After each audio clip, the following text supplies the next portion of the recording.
साथियों नमस्कार। इस समय उत्तर प्रदेश में एसआईआर का काम चल रहा है।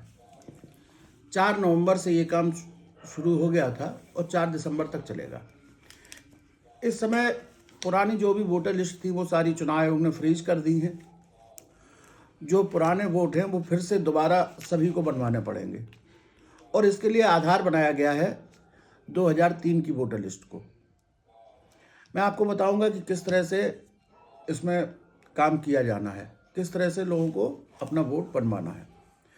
ये बहुत महत्वपूर्ण काम है।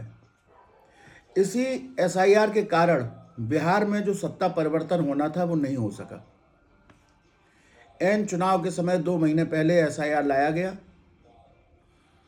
वहाँ लोग इतने जागरूक नहीं हो पाए या उसके बारे में इतनी जानकारी नहीं थी। परिणाम ये हुआ कि आरजेडी का 5-6% वोट कट गया और बीजेपी का 5-6% वोट फर्जी तरीके से बढ़ा दिया गया, जिससे कि 10-12% वोट का अंतर आ गया।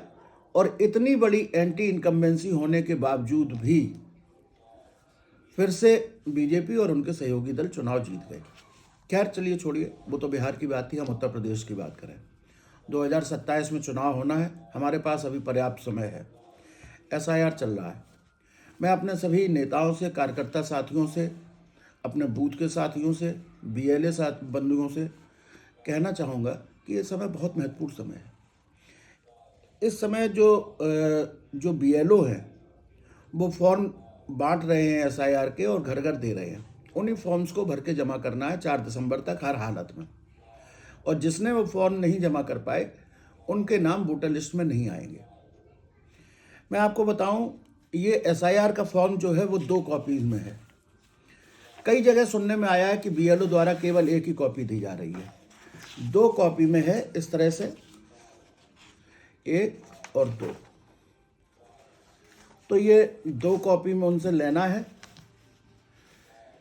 और इसके अलावा चूंकि वोट बन रहे हैं 2003 की वोटर लिस्ट के आधार पर, तो बीएलओ के पास 2003 की वोटर लिस्ट होनी चाहिए।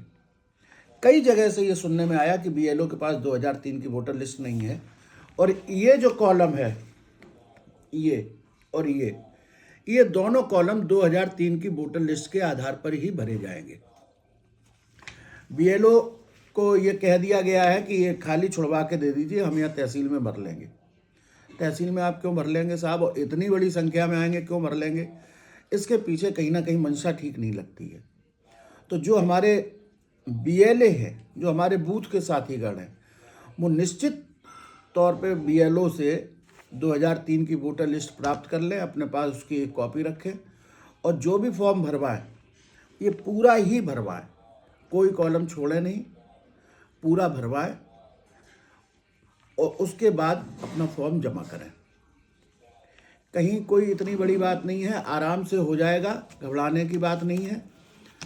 कुछ एक इन्होंने ऐसी चीज़ें कर दी जो थोड़ा सा है मुश्किल है। जैसे 2003 के समय तक जिन लड़कियों की शादी होकर नहीं आई थी, जैसे हमारे घरों में, उसके बाद आई है और 2003 की वोटर लिस्ट में उनका नाम नहीं है, तो उनका साक्ष्य हमें उनके मायके से मंगवाना पड़ेगा।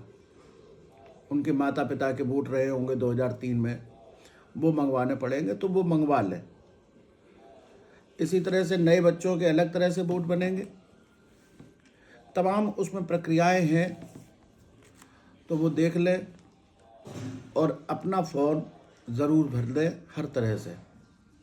2003 में जिसका नाम था उसका नाम, उसको अपना 2003 का बूथ संख्या और वोटर क्रमांक लिखना है, अपने आप बढ़ जाएगा।